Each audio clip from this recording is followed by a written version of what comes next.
Hello friends, আজকে আমি chicken stew করবো। এই শীতের মধ্যে গরম গরম চিকেন স্টু খেতে কার না ভালো লাগে বলুন। দেখুন, আমি একটা কড়াইতে বাটা দিয়ে তার মধ্যে গরম মশলা আর গোলমরিচ ফোড়ন দিয়ে চিকেনগুলো দিয়ে দিলাম।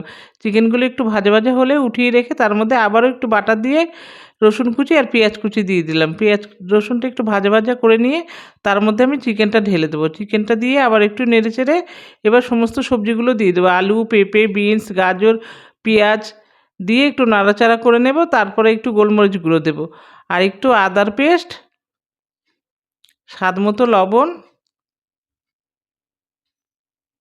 দিয়ে ভালো করে নেড়ে চেড়ে আমি জল জল দিয়ে দেবো, গরম জল। একটু বেশি করেই জল দিতে হবে, একটু পাতলা পাতলা হলে খেতে ভালো লাগবে। তারপর আমি ঢেকে রাখলাম। এবার দুটো টমেটো দিয়ে দিলাম। দেখুন, টমেটো দুটো অর্ধেক করে কেটে রেখেছি আর একটু কর্নফ্লাওয়ার গুলে দিলাম। ব্যাস, তৈরি হয়ে গেল চিকেন স্টু। খেতে দারুণ হয়েছিল।